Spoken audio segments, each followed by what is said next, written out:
हाय दोस्तों, बहुत बहुत स्वागत है आप सभी लोग राधे जी एस इनसाइड में।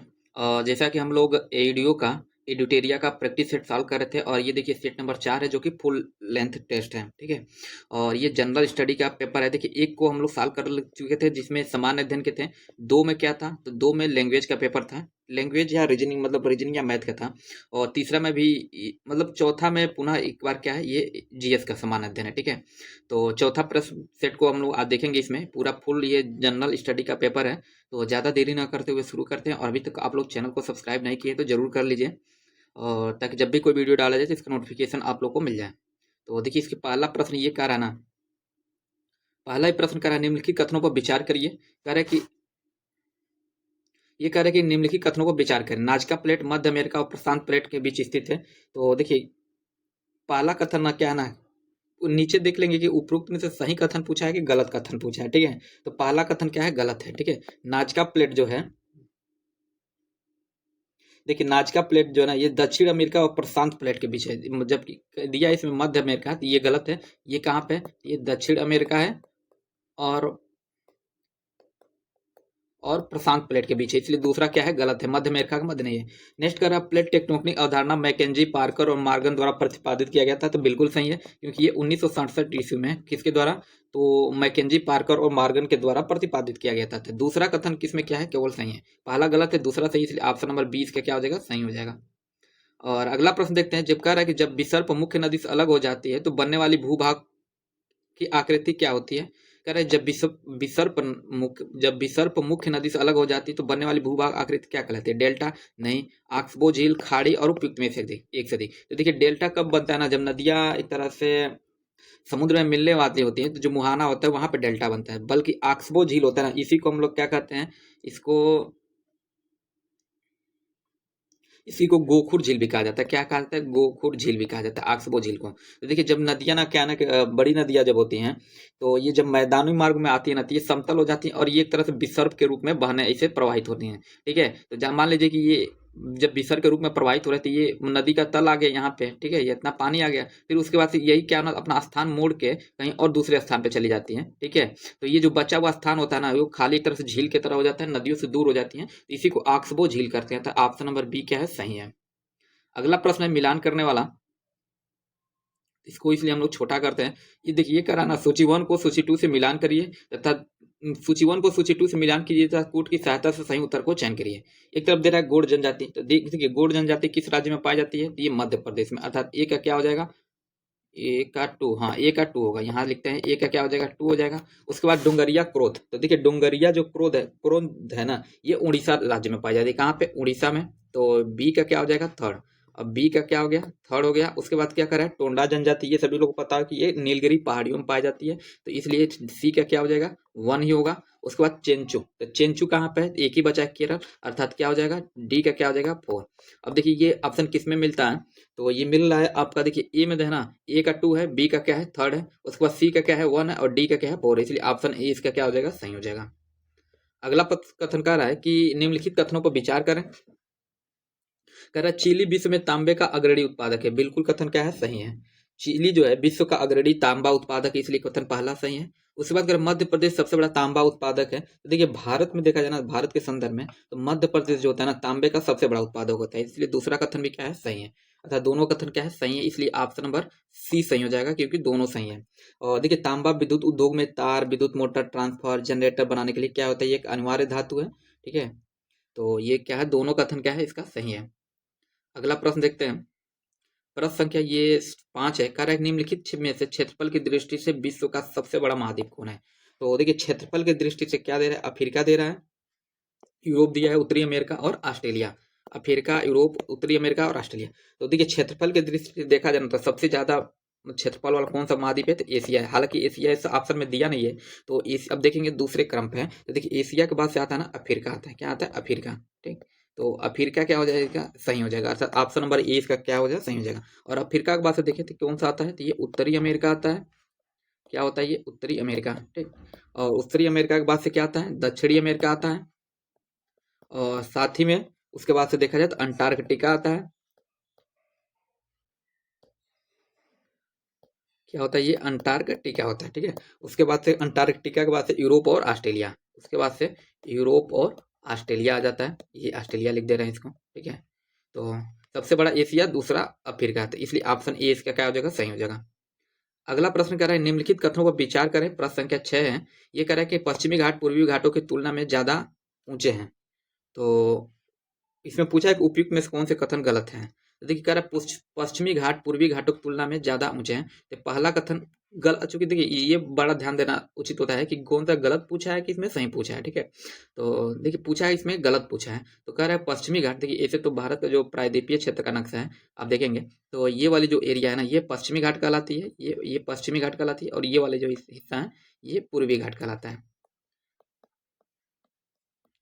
पूर्वी घाट, और ये क्या है, पश्चिमी घाट, ठीक है। और इसमें कह रहा है कि पश्चिमी घाट पूर्वी घाट की तुलना में ज्यादा ऊंची है, तो बिल्कुल कथन सही है कि जो पश्चिमी घाट है ज्यादा ऊंचा है, ठीक है।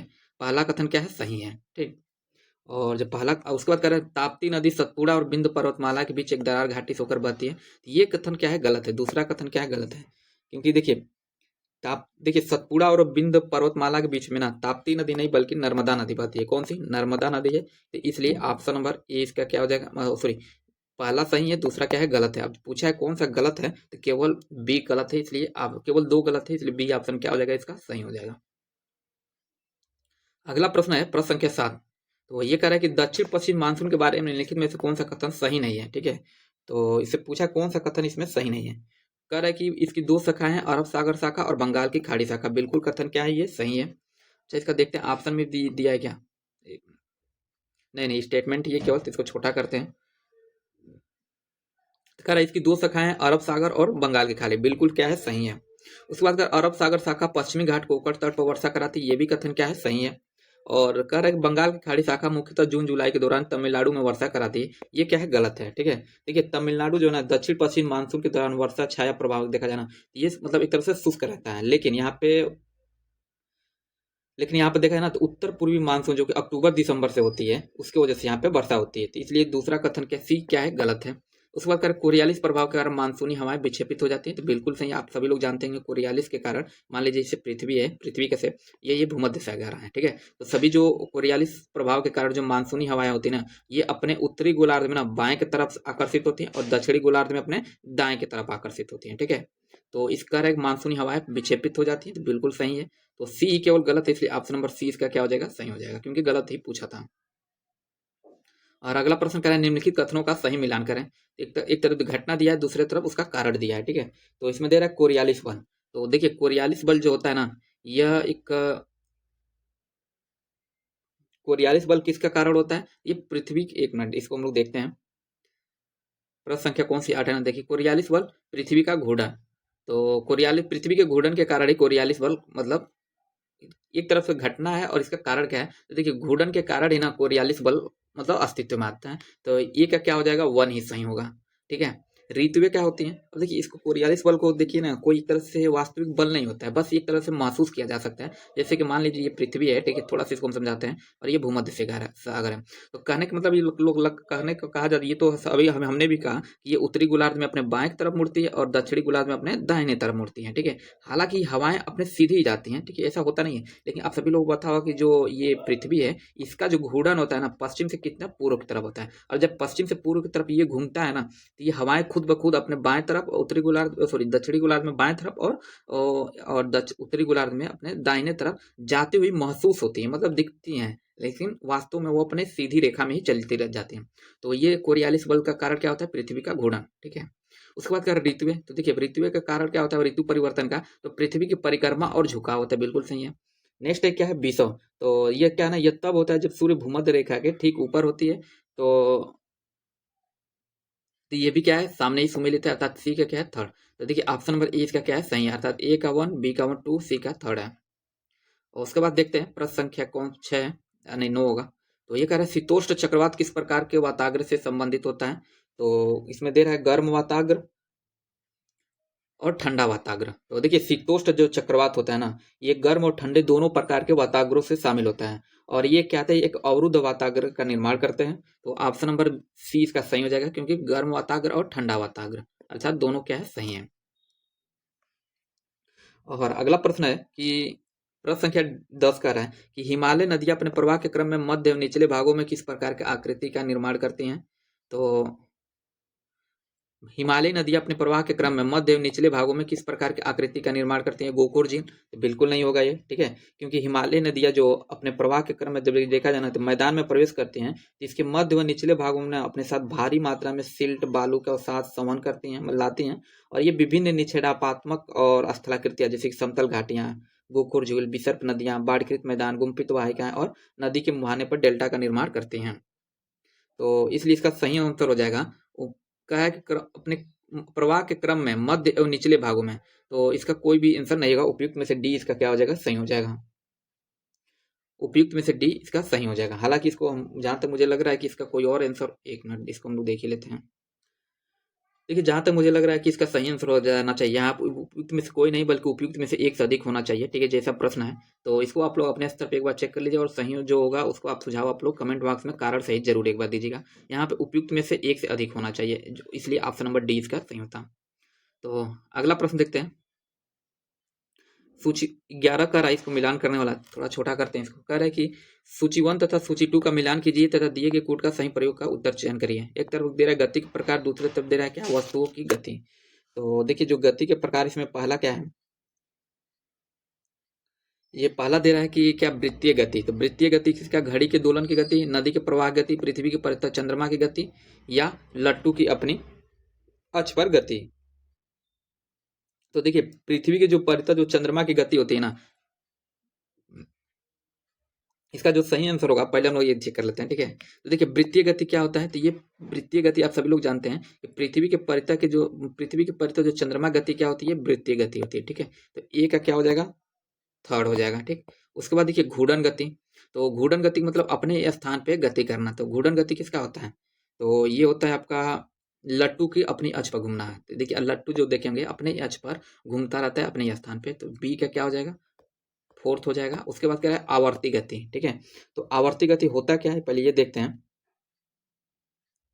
तो देखिए घड़ी के दोलन की गति एक आवर्ती गति होती है। घड़ी की जो दोलन की गति, आप सभी ऐसे घड़ी देखिए और यहाँ से कभी देखे ही होंगे, तो जो घड़ी होती है मतलब जाती है आती है, मतलब इस तरह से अपना गति करती रहती है, ठीक है। इसी बीच में आवर्ती गति मतलब ये जाएगी आएगी जाएगी आएगी, ठीक है। तो इस तरह से वो आवर्ती गति होती है घड़ी की दोलन की गति, अर्थात सी का क्या हो जाएगा, 1 हो जाएगा। सी का क्या हुआ, 1। उसके बाद कह रहा है सरल रेखीय गति। नदी की प्रवाह की गति जो होती है ना, सरल रेखीय होती है। नदी देखते हैं हमेशा एक मतलब अपने पुनः मार्ग को पुनः दोहराती नहीं है, एक ही मार्ग में बहती जाती है, तो ये रेखीय गति होती है, इसलिए डी का क्या हो जाएगा, 2। अब देखते हैं किस ऑप्शन में है दिया ये। तो देखिए ऑप्शन नंबर बी में दिया है, बी ए का 3rd, उसके बाद बी का 4 और सी का 1 और डी का 2, इसलिए ऑप्शन बी इसका सही हो जाएगा। और अगला प्रश्न कह रहा है कि जब कुएं से पानी को बाल्टी ऊपर खींचते हैं तो हमें महसूस होता है कि बाल्टी क्या होती है, पानी की सतह से ऊपर भारी हो गई, और पानी की सतह से ऊपर हल्की हो गई, या पानी के बाहर आकर स्थिरता खो दी, या पानी से बाहर आकर उसके द्रव्यमान में वृद्धि हुई। तो देखिए जब कुएं से हम पानी की बाल्टी ऊपर खींचते हैं ना, तो पानी की सतह से ऊपर ये आने के बाद से ये भारी हो जाती है, ठीक है। पानी की सतह से ऊपर क्या हो जाती है, भारी हो जाती है। कारण ये होता है कि जब कुएं से पानी की बाल्टी ऊपर खींचते हैं तो हम महसूस करते हैं कि बाल्टी पानी की सतह से ऊपर क्या हो जाएगी, भारी हो गई। और क्या ना कि देखिए एक आर्कमिडीज का सिद्धांत होता है यहाँ पे कौन सा सिद्धांत लगता है, एक लगता है सिद्धांत आर्कमिडीज का सिद्धांत। ये क्या होता है, आर्कमिडीज का ये क्या होता है, सिद्धांत होता है। यही इसी के कारण मतलब ये लगता है यहाँ पे। और इसमें होता है ना कि ये आर्किमिडीज के प्लवन के सिद्धांत के साथ जब कोई वस्तु ना पानी में होती है तो उस पर ऊपर की ओर एक ना उत्प्लावन बल लगता है। यहाँ पे एक शब्द यूज किया जाता है, क्या है, उत्प्लावन बल, ठीक है, उत्प्लावन बल। तो एक उत्प्लावन बल लगता है जिसके कारण वस्तु में के भार में ना मतलब कमी महसूस होती है। और लेकिन जब वस्तु पानी की सतह से ऊपर आ जाती है ना, तो उत्प्लावन बल के न होने के कारण वो वस्तु क्या होती है, भारी प्रतीत होती है। तो इसलिए ऑप्शन नंबर ए इसका सही है। और अगला प्रश्न देखते हैं, प्रश्न संख्या 13। ये कह रहा है यदि सितार और बांसुरी एक ही स्वर पर बजाया जाए तो उसमें उत्पन्न ध्वनि में अंतर निम्नलिखित में से किस कारण होता है। तो इसमें जो देखिए कह रहा है, ऑप्शन देख लेते हैं। ये कह रहा है तारत्व और प्रबलता और ध्वनि गुणता, तारत्व और प्रबलता, ध्वनि गुणता, प्रबलता। तो देखिए जब सितार और बांसुरी का ना एक ही स्वर पर बजाया जाता है ना, तब उसमें उत्पन्न जो ध्वनि होती है अंतर केवल उसकी ध्वनि गुणता के कारण किया जा सकता है। क्या है, ध्वनि गुणता, अर्थात ऑप्शन नंबर सी इसका क्या है, सही है। और ध्वनि का तारत्व उसकी ना आवृत्ति पर निर्भर करता है, तारत्व जो आवृत्ति पर निर्भर करता है। तो खैर इसका जो सही होगा ऑप्शन सी इसका क्या है, सही है। उसके बाद कह रहा है जब जल में वायु का बुलबुला जिसकी भांति व्यवहार करता है, जल में वायु का बुलबुला जिसकी भांति व्यवहार करता है। तो देखिए जल में वायु का जो बुलबुला होता है ना, ऑप्शन दे रहा है उत्तल लेंस, अवतल लेंस, अवतल दर्पण या अवतल लेंस। तो जल में वायु का बुलबुला जो होता है ये उत्तल लेंस की भांति व्यवहार, सॉरी किसके, अवतल दर्पण की भांति व्यवहार करता है, किसके, अवतल दर्पण, इसलिए ऑप्शन नंबर सी इसका क्या हो जाएगा, सही हो जाएगा। ऑप्शन नंबर, सॉरी अवतल दर्पण ही अवतल लेंस होता है वह, ठीक है, अवतल लेंस, ऑप्शन नंबर डी इसका क्या है, सही है।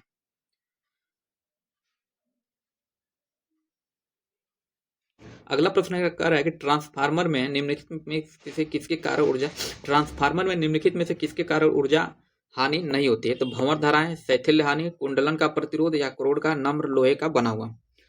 तो इसका जो सही आंसर हो जाएगा ऑप्शन नंबर डी होगा, क्रोड का नम्र लोहे का बना होना। ट्रांसफार्मर में किसके कारण ऊर्जा हानि नहीं होती है, तो ऑप्शन नंबर डी सही है, क्रोड का नम्र लोहे का बना होना। अगला प्रश्न है प्रश्न संख्या 16। तो ये कह रहा है मिलान करने वाला है, कह रहा है निम्नलिखित युग्मों में से गलत का मिलान करें। एक तरफ सूची 1 जो में यंत्र दिया है, दूसरा सूची 2 जो कि ताप उसके मापन योग दिया है। तो दिखा रहा है कि ओडोमीटर, तो देखिए ओडोमीटर क्या दे रहा है, तो वाहन द्वारा तय की गई दूरी, तो ओडो बिल्कुल सही है, क्योंकि ओडोमीटर के द्वारा ना वाहन द्वारा तय की गई दूरी को मापा जाता है। उसके बाद दे रहा है क्रायोमीटर, तो रॉकेट इंजन की क्षमता, तो रॉकेट इंजन की देखिए क्रायो, ये ऑप्शन नंबर बी गलत है, ठीक है, कह रहा है गलत का मिलान का चयन करें, तो बी क्या है, गलत है, क्योंकि क्रायोमीटर से ना रॉकेट इंजन की क्षमता नहीं नापी जाती है।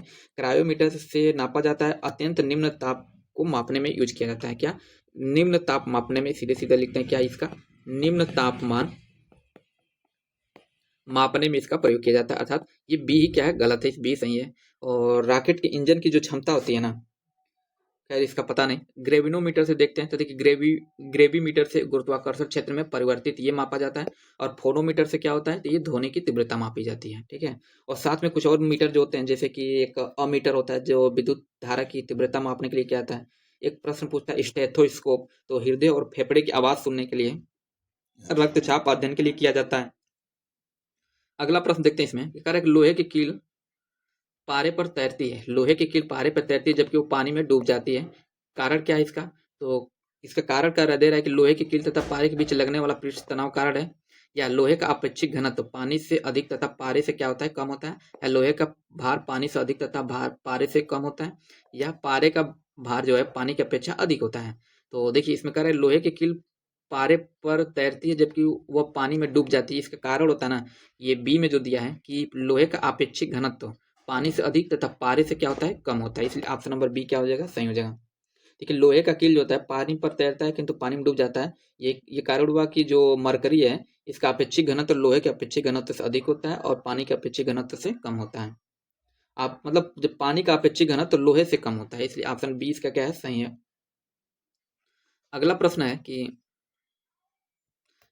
प्रश्न संख्या 18, ये कह रहा है मनुष्य के शरीर में पाए जाने वाले तत्वों की मनुष्य के शरीर में पाए जाने वाले तत्वों की उनकी प्रचुरता मात्रा के आधार पर आरोही क्रम में क्या करिए, व्यवस्थित कीजिए। आरोही क्रम में मतलब बढ़ते क्रम में व्यवस्थित करना है। तो देखिए मनुष्य के शरीर में सबसे ज्यादा आप सभी लोग पता है क्या पाया जाता है, ऑक्सीजन ही पाया जाता है, ठीक है, क्या पाया जाता है, ऑक्सीजन, ठीक है। तो उसके बाद से क्या पाया जाता है, तो उसके बाद से पाया जाता है कार्बन, ठीक है। ऑक्सीजन आप सभी लोग पता हो कि हैक होता है कितना है, तो ये लगभग 65% होता है। मनुष्य, अच्छा देखिए यहाँ दो प्रश्न पूछता है, एक तो भूपर्पट्टी, एक यहाँ पे मनुष्य के शरीर में, हालांकि भूपर्पट्टी और मनुष्य दोनों में सबसे ज्यादा ऑक्सीजन ही पाया जाता है, तो पहले तो ऑक्सीजन होगा, ठीक है, लेकिन पूछ कहा है कि अवरोही क्रम में व्यवस्थित करना है, ठीक है, तो दूसरे क्रम पे आएगा, मतलब सबसे लास्ट में इस पे आएगा क्या, ऑक्सीजन, ठीक है। उसके बाद देखिए दूसरे क्रम पे क्या होगा, एक ही मिनट, हाँ ये ऑक्सीजन हो गया, उसके बाद क्या आएगा, उसके बाद आएगा आपका कार्बन, ठीक है, उसके बाद आता है कार्बन, ठीक, और उसके बाद क्या आता है, नाइट्रोजन, सबसे ज्यादा ऑक्सीजन, उसके बाद कार्बन, फिर क्या आता है, नाइट्रोजन। ऑक्सीजन का लगभग कितना होता है शरीर का, तो ऑक्सीजन जो होता है शरीर का लगभग 65% होता है। कार्बन कितना होता है, तो कार्बन देखिए लगभग होता है शरीर का 18.5%, कितना, तो ये 18.5% होता है। और नाइट्रोजन कितना होता है, तो नाइट्रोजन लगभग होता है शरीर में 3.3%, ठीक है। नाइट्रोजन के बाद से क्या आता है, नाइट्रोजन के बाद से आता है आपका कैल्शियम, ठीक है, कैल्शियम शरीर में। उसके बाद ये कैल्शियम होता है कितना है शरीर में, ये भी बहुत कम मात्रा में होता है, ये लगभग शरीर में कैल्शियम लगता है लगभग होता है आपका 1.5, ये क्या है, कैल्शियम होता है 1.5%, ठीक है। अब देखिए पहले आप लास्ट में सबसे ऑक्सीजन, ऑप्शन नंबर बी में डी में देखिए ऑक्सीजन, उसके बाद कार्बन, फिर नाइट्रोजन और कैल्शियम, बचा एक हाइड्रोजन, तो यही क्या हो जाएगा, सही हो जाएगा, ठीक है। और हाइड्रोजन होता कितना है शरीर में, तो ये बहुत कम मात्रा में होता है, लगभग 0.5% होता है। कितना? 0.5%। कैल्शियम कितना होता है ऊपर हम लोग देखे ही थे, 1.5%। और नाइट्रोजन कितना है? 3.3%। और साथ में कार्बन है 18.5%। और ये ऑक्सीजन है 65.5%, लगभग 65%। तो ऑप्शन डी इसका सही है। और अगला प्रश्न है, हाइड्रोकार्बन ईंधन जलाते समय, हाइड्रोकार्बन ईंधन जलाते समय यदि हम अत्यधिक काले धुएं के साथ पीली लपटें देखें तो इसका अर्थ है कि ईंधन क्या है? तो कह रहा है कि संतृप्त हाइड्रोकार्बन से बना है, असंतृप्त हाइड्रोकार्बनों से बना है, या पूर्ण रूप से जल रहा है, या गीला है। तो देखिए ये क्या होता है ना कि हाइड्रोकार्बन ईंधन जलाते समय यदि हम अत्यधिक काले धुएं के साथ पीली लपट देखें ना, तो इसका मतलब हुआ कि असंतृप्त हाइड्रोकार्बन से बना है, अर्थात ऑप्शन नंबर 20 का क्या हो जाएगा? सही हो जाएगा। देखिए खैर ऑप्शन 20 का सही होगा। अगला प्रश्न देखते हैं, प्रश्न संख्या 20। कह रहा है किसी रक्षक नली अर्थात शुष्कन नली निम्नलिखित में से कौन सा द्रव मौजूद होता है जिसका उपयोग HCl गैस बनाने में किया जाता है? तो HCl मतलब हाइड HCl क्या होता है भाई? HCl अच्छा पूछा क्या है? HCl होता है हाइड्रोक्लोरिक अम्ल होता है, ठीक है। तो इसको पूछ कर रहा है कि मतलब जिसका उपयोग HCl गैस बनाने में किया जाता है। तो देखिए इसका सही आंसर होगा कैल्शियम क्लोराइड दे रहा है, या कैल्शियम ब्रोमाइड, कैल्शियम आयोडाइड, या कैल्शियम फ्लोराइड। तो देखिए कैल्शियम क्लोराइड जो कि Ca क्या होता है? CaCl2 होता है, ठीक है। CaCl2 जो होता है इसका उपयोग रक्षक नली अर्थात शुष्कन नली में अवशोषक के रूप में किया जाता है। और आर्द्रता वाले दिनों में यह वायु में उपस्थित आर्द्रता को अवशोषित करके HCl का निर्माण करता है। और CaCl2 पानी से क्रिया कर हाइड्रोक्लोरिक अम्ल बनाता है जो प्रबल अम्लीय प्रकृति का होता है। तो इसलिए ऑप्शन नंबर ई इसका क्या है? सही है। अगला प्रश्न है, प्रश्न संख्या 21 कह रहा है कि आग बुझाने वाले कर्मचारियों के परिधानों पर किसकी परत चढ़ी होती है जो उसे अग्निरोधक बनाता है? बेकेलाइट का, पेट मतलब होता है कि, एक मिनट, हाँ, पॉलीएथिलीन टेरोफोथलेट होता है, टेरोफोलाइट होता है, शायद कुछ इसी टाइप का नाम होता है। नाम मुझे याद नहीं आ रहा है, लेकिन कह रहा है उसके बाद मेलामाइन और एक्रेलिक। तो देखिए आग प्रतिरोधक जो होती है ना, ये जो मेलामाइन है, ऑप्शन नंबर सी में देखिए कह रहा है मेलामाइन। तो यह ना आग का प्रतिरोधक होता है तथा अन्य प्लास्टिक की अपेक्षा उष्मा सहने की क्षमता भी इसमें क्या होती है? अधिक होती है, ठीक है। तो इसी का प्रयोग आग बुझाने वाले कर्मचारियों के परिधानों में किया जाता है। तो ऑप्शन सी इसका क्या है? सही है। और देखिए बेकेलाइट क्या होता है ना, यह बेकेलाइट जो है ये आग का भी ये भी प्रतिरोधक होता है, मतलब सॉरी यह उष्मा का कुचालक होता है। यह उष्मा और विद्युत का कुचालक होता है। इसका उपयोग बिजली स्विच के बनाने में किया जाता है, बेकेलाइट का प्रयोग, ठीक है। यहाँ एक्रेलिक दिया है, एक्रेलिक। तो देखिए यह ना ऊन के समान दिखाई पड़ता है और इसमें स्वेटर कंबल आदि ये क्या है? बनाए जाते हैं। और ये प्राकृतिक रेशा से क्या होता है? सस्ता होता है। अगला प्रश्न है, प्रश्न संख्या 22। ये कह रहा है न्यूट्रॉनों के गुणधर्म से संबंधित निम्नलिखित में से कौन सा कथन सही नहीं है? तो देखिए कह रहा है न्यूट्रॉन का द्रव्यमान प्रोटॉन के द्रव्यमान के लगभग समान होता है, तो ये बिल्कुल सही होता है। उसके बाद कह रहा है न्यूट्रॉनों का आवेश शून्य होता है, बिल्कुल सही होता है, तो ये आंसर ये भी नहीं होगा। नेक्स्ट कह रहा है न्यूट्रॉन परमाणविक नाभिक के अंदर अवस्थित होता है, तो बिल्कुल ये भी क्या है? सही है। उसके बाद कह रहा है न्यूट्रॉन परमाणविक नाभिक के चारों ओर चक्कर लगाते हैं, तो यही कथन क्या है? गलत है। कि न्यूट्रॉन परमाणविक नाभिक के चारों ओर चक्कर नहीं लगाते बल्कि इलेक्ट्रॉन चक्कर लगाते हैं। कौन सा चक्कर लगाता है? इलेक्ट्रॉन लगाता है। तो इसलिए ऑप्शन नंबर डी क्या हो जाएगा? सही हो जाएगा, क्योंकि ये गलत है और गलत ही पूछा है, कौन गलत है। और अगला प्रश्न देखते हैं, प्रश्न संख्या ये है 23।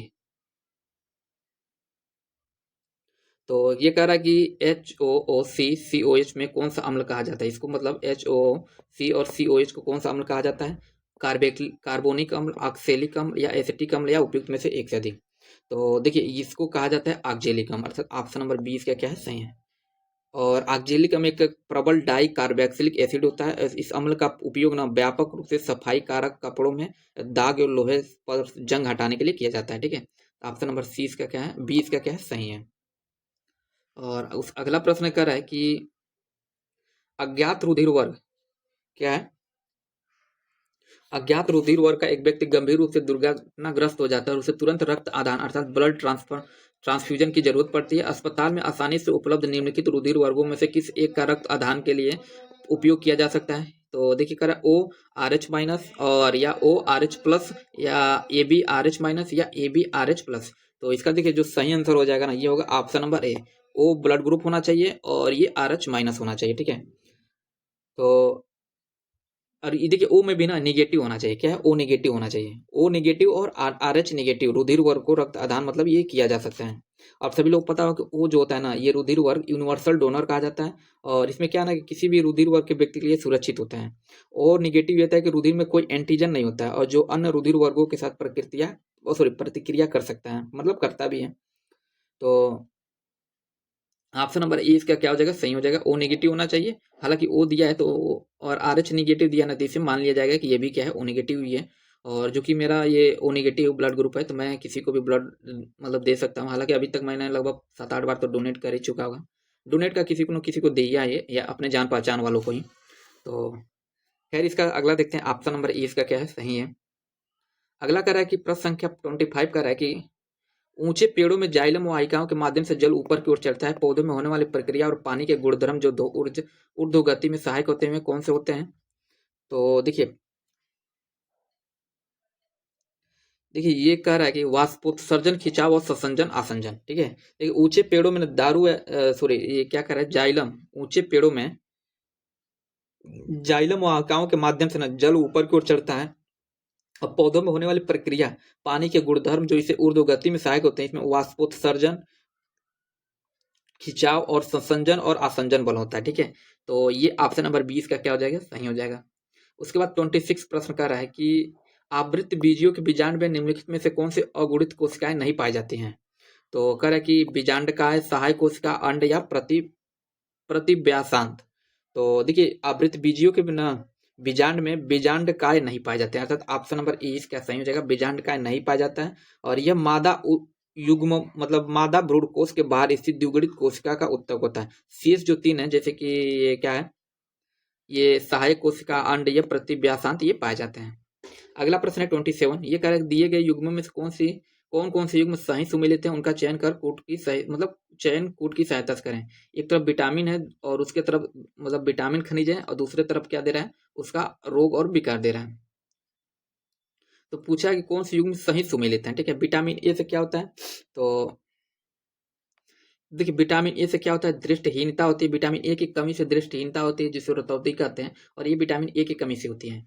B1 की कमी से क्या होता है, B1 की कमी से बेरी बेरी रोग हो जाता है। ठीक है, और ये इसमें क्या होता है कि दुर्बल पेशियां और काम करने की क्षमता क्या होती है, कम होती है। अगला दे रहा है विटामिन डी, तो विटामिन डी से सभी लोगों को पता होगा कि रिक्टेस होता है। इसमें अस्थियां क्या होना, मुलायम होकर मुड़ जाती हैं, अस्थियां कमजोर भी हो जाती हैं और मुलायम होकर मुड़ भी जाती हैं। तो ये भी क्या है, सही सुमेलित है, ये भी सही सुमेलित है, तीनों से क्या है, सही है। लौह दे रहा है, तो देखिए लौह में ना अरक्तता, तो लौह से मतलब जो लोहे में की कमी हो जाए तो ये अरक्तता अर्थात रक्त की कमी हो जाएगी। ठीक है, और इससे शरीर कमजोर हो जाता है, इसलिए ये भी क्या है, सही है। अर्थात चारों के चारों सही है, इसलिए ऑप्शन नंबर डी इसका क्या हो जाएगा, सही हो जाएगा। 1 2 3 4 देखिए ऑप्शन नंबर डी में दिया है। अगला प्रश्न है, प्रश्न संख्या ये कितना है, ये 28।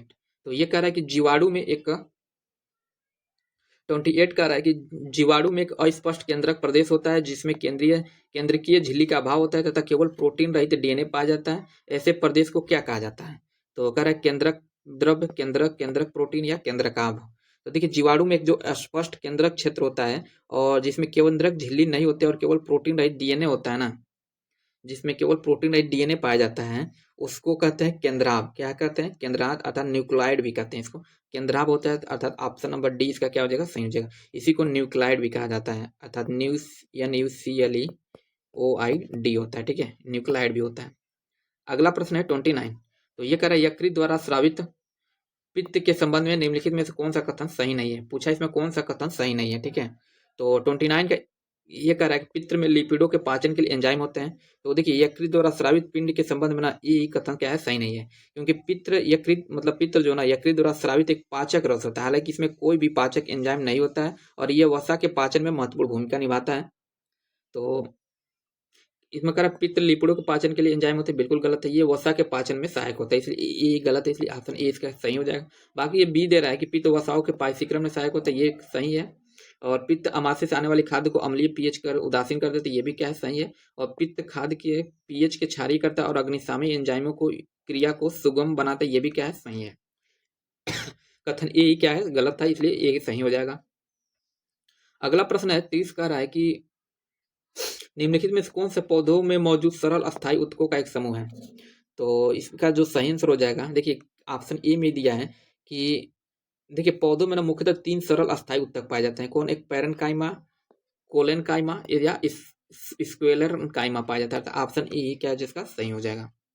अगला प्रश्न कह रहा है चावल की खेती के साथ किस, अब यहाँ से इतिहास का प्रश्न हो जाएंगे। कह रहे चावल की खेती के साथ किस हड़प्पा स्थल से प्राप्त हुए हैं। तो देखिए चावल, हड़प्पा सभ्यता में चावल की खेती ना पुरातात्विक साक्ष्य कहाँ से मिलते हैं, तो रंगपुर से मिलते हैं। इसलिए ऑप्शन नंबर सी इसका क्या हो जाएगा, सही हो जाएगा। चावल खेती विशेष रूप से रंगपुर और गुजरात के लोथल से मिलता है। यहाँ एक और ऑप्शन देता है, गुजरात के क्या है, लोथल से भी मिलता है। क्या है, गुजरात के लोथल से भी मिलता है। अगला प्रश्न है 32। तो ये कह रहा है कि निम्नलिखित में से किसका श्रेय निम्बाचार्य को समुचित रूप से दिया जाता है। तो देखिए भारतीय दर्शन में और जो निम्बाचार्य के बारे में कहा जाए तो निम्बाकाचार्य जो थे दैता दैतवाद अर्थात दैत अदैत, क्या है, दैता दैतवाद, इसी को क्या कहते हैं, ऑप्शन ए को देखिए, इसी को बोलते हैं दैत, एक मिनट, हाँ, दैत और अदैत इसी को कहते हैं, ठीक है, दैत और अदैत। तो दर्श मतलब ये निम्बकाचार्य दैत्य दैत्य के लिए सर्वाधिक प्रसिद्ध है, और इसका अर्थ होता है ना कि दैत्यवादी अदैतवाद या युग्मित, एक तरह से दैत्य और अदैत्य। इस सिद्धांत के अनुसार ये माना जाता है कि आत्मा जो कि जीव है और ब्रह्मांड दोनों ही दृष्टिकोण के आधार पर ब्रह्म अर्थात ईश्वर से भिन्न है, और ये एक मतलब भिन्न और एक रूप है, ठीक है। यह विशिष्ट दृष्टिकोण ना निम्बकाचार्य के अन्य वेदांत मतलब जो अन्य विचार वेदांत है उनसे अलग करता है, ठीक है।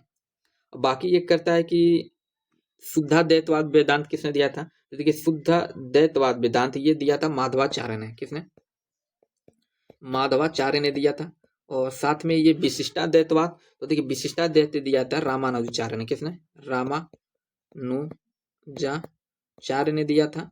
और ये जो दिया है द्वैतवाद, तो ये सभी लोग पता है कि इसी को शुद्ध द्वैतवाद भी कहते हैं। एक मिनट, इसको थोड़ा सा देखिए, दैतवाद जो है ना, ये दैतवाद है, इसी इसको शुद्ध दैतवाद कहते थे। और ये दिया था इसको थोड़ा माधवाचार्य ने दिया था, ठीक है। बाकी शुद्धा दैतवाद वेदांत मुझे नहीं पता है। खैर अगला देखते हैं, प्रश्न संख्या 33। ये कह रहा है कि अशोक के शिलालेखों में निम्नलिखित में से किस लिपि का प्रयोग किया गया है। तो देखिए अशोक की शिलालेखी में ना प्रयोग किया गया ब्राह्मी प्रयोग किया गया है, जो कि ऑप्शन बी में दिया है। देखिए ब्राह्मी, खरोष्टी, अरमाइक और ग्रीक अर्थात चारों प्रयोग किया गया है। देवनागरी नहीं प्रयोग किया गया है, ठीक है। और खरोष्टी और ये मतलब ग्रीक पूर्व किया, शारदा नहीं प्रयोग किया गया, इसमें भी देवनागरी डी की वजह से गलत है। ऑप्शन बी इसका इसलिए क्या हो जाएगा, सही हो जाएगा।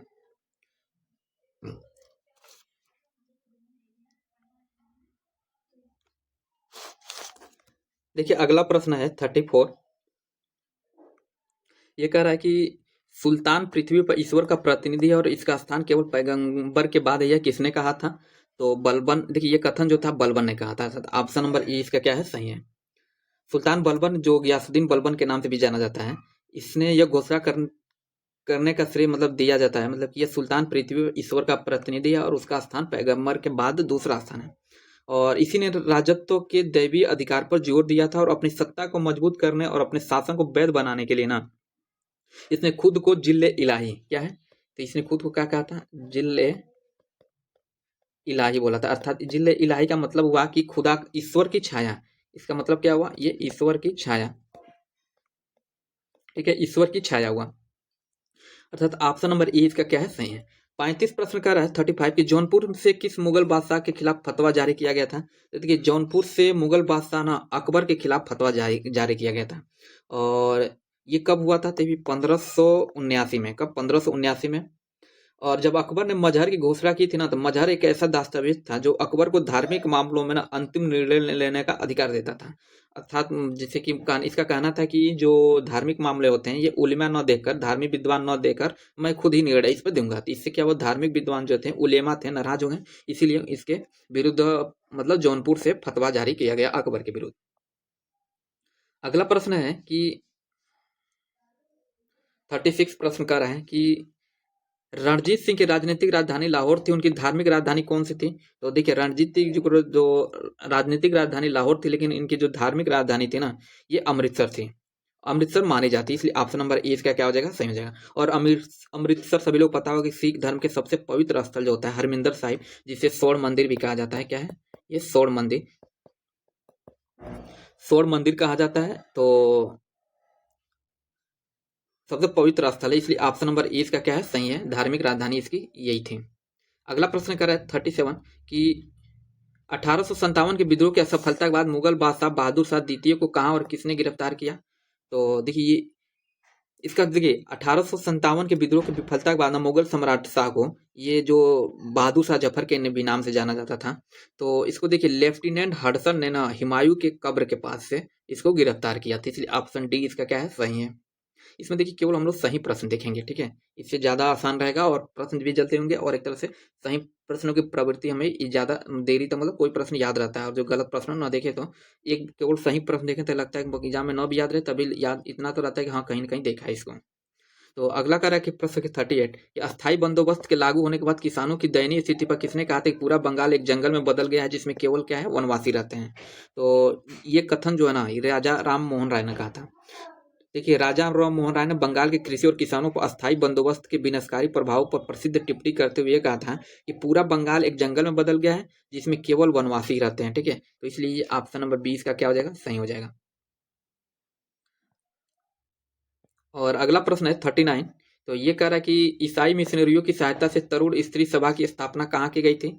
तो देखिए ईसाई मिशनरियों की सहायता से ना महिला शिक्षा और कल्याण को बढ़ावा देने के लिए ईसाई मिशनरियों की मदद से ना 1800 कब, तो ये 1819 में कहाँ पे, तो ये कोलकाता में, अर्थात ऑप्शन नंबर बी तरुण स्त्री सभा अर्थात युवा महिला सभा, युवा महिला संघ, इसको युवा महिला संघ भी कहा जाता है, ठीक है, क्या बोला जाता है, युवा महिला संघ की स्थापना की गई थी, ठीक है। और मतलब कलकत्ता में की गई थी 1819 में। और खैर अब अगला प्रश्न देखते हैं, कह रहा है निम्नलिखित कथनों पर विचार कीजिए। तो ये पहला कथन ये कह रहा है ना कि सन 1804 ईस्वी में बंबई में एशियाटिक सोसाइटी की स्थापना की गई थी। तो बिल्कुल कथन क्या है, सही है, क्योंकि सन 1804 ईस्वी में बंबई में एशियाटिक सोसाइटी तथा मतलब इसकी स्थापना की गई थी। उसके बाद कह रहा है कि सन 1823 में लंदन में Asiatic society of great Britain की स्थापना की गई थी। यह भी कथन क्या है, सही है, कि 1823 में ही लंदन में Asiatic society of great Britain की स्थापना की गई थी।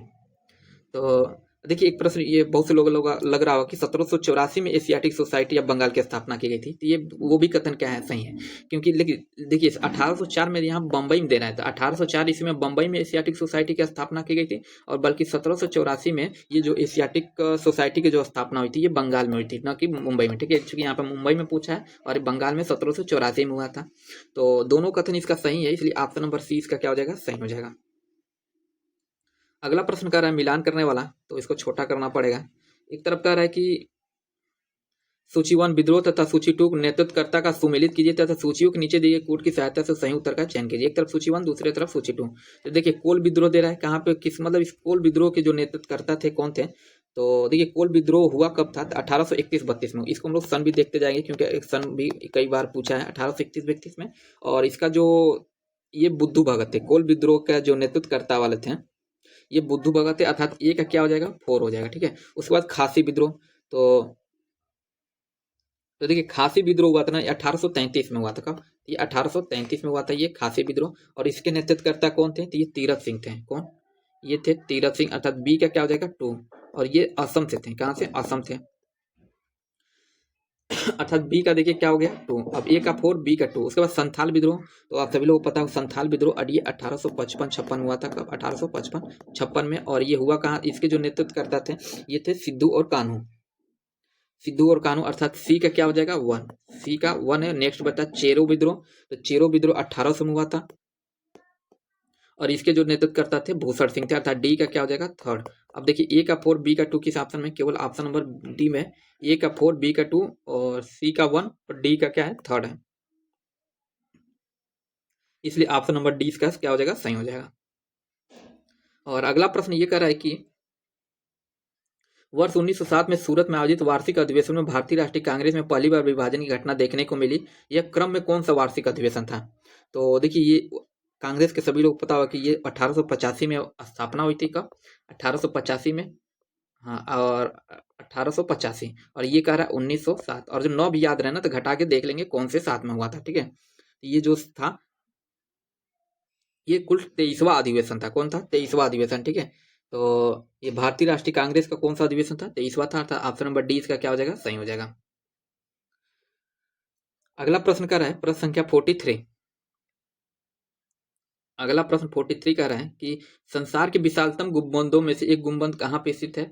तो बीजापुर में, या मदुरई, देवनागरी, देवगिरी या वारंगल। तो तो देखिए संसार के विशालतम गुंबदों में से एक गोल गुंबद जो है ना, ये वर्तमान कर्नाटक राज्य के बीजापुर नामक स्थान में स्थित है। कहाँ पे? बीजापुर में है। कहाँ पे? ये कर्नाटक में है। तो इसलिए ऑप्शन नंबर ए इसका क्या हो जाएगा? सही हो जाएगा। और अगला प्रश्न कर रहा है, प्रश्न संख्या 44, ये कह रहा है कि निम्नलिखित में से कौन सा राजवंश उत्तर बिहार के मिथिला क्षेत्र पर शासन नहीं करता था? तो ये देखिए इसका जो सही आंसर होगा ना, उज्जैनिया राज, अर्थात दरभंगा राज, कर्नाट राजवंश और ओइनियार राजवंश या बेनवार राजवंश, ये तीनों उत्तर बिहार के मिथिला क्षेत्र पर शासन करते थे, लेकिन उज्जैनिया राज शासन नहीं करता था। उज्जैनिया राज चूंकि जो ना, ये इसकी जो स्थापना हुई थी उज्जैनिया राज की, शैतान सिंह ने किया था। किसने? तो देखिए उज्जैनिया राज की जो स्थापना हुई थी, एक मिनट, हाँ, इसकी स्थापना जो है ना शैतान सिंह ने किया था। किसने? शैतान सिंह थे, और इन्हें देवराज के नाम से भी जाना जाता है। इनको, ये शैतान सिंह थे और इनको देवराज के नाम से भी जाना जाता था। क्या है? देवराज के नाम से जाना जाता था। और इनका जो शासन था ना, भोजपुर, उज्जैनी, डुमराव, बक्सर और जगदीशपुर था। कहाँ पे? भोजपुर वाला जो इलाका था, भोजपुर जो बक्सर वाला इलाका है, ये वाला इनका स्थान था। ठीक है, तो इसलिए ऑप्शन डी इसका सही हो जाएगा। अगला प्रश्न है 45, ये कह रहा है क्रिप्स मिशन के साथ कांग्रेस के आधिकारिक वार्ताकार कौन थे? क्रिप्स मिशन के साथ कांग्रेस के आधिकारिक वार्ताकार कौन थे? तो देखिए क्रिप्स मिशन 45 है ना, तो कह रहा है कि मौलाना अबुल कलाम आजाद, तो ये क्या है? बिल्कुल सही है। और उसके बाद से जवाहरलाल नेहरू, तो ये भी क्या है? सही है। दोनों दोनों सही है। तो दोनों दोनों सही है ना, तो ए और बी सही आंसर हो जाएगा। Option number D, Mahatma Gandhi नहीं थे। देखिए क्रिप्स मिशन के साथ कांग्रेस के जो आधिकारिक वार्ताकार थे, ये मौलाना अबुल कलाम आजाद थे और जवाहरलाल नेहरू थे। और क्रिप्स मिशन कब आया था? तो मार्च 1942 भारत में आया था। कब? मार्च, ये 1942 भारत में आया था। ठीक है, और इसके नेतृत्व कौन कर रहे थे? स्टेफर्ड क्रिप्स कर रहे थे। एक प्रश्न ये भी, प्रश्न ये सब पूछता है, तो स्टेफर्ड क्रिप्स। ठीक है, तो option number, sorry Cripps, option number D इसका क्या है? सही है। उसके बाद कह रहा है 46 प्रश्न कि निम्नलिखित में से किसका विरोध स्वामी दयानंद सरस्वती द्वारा नहीं किया गया था?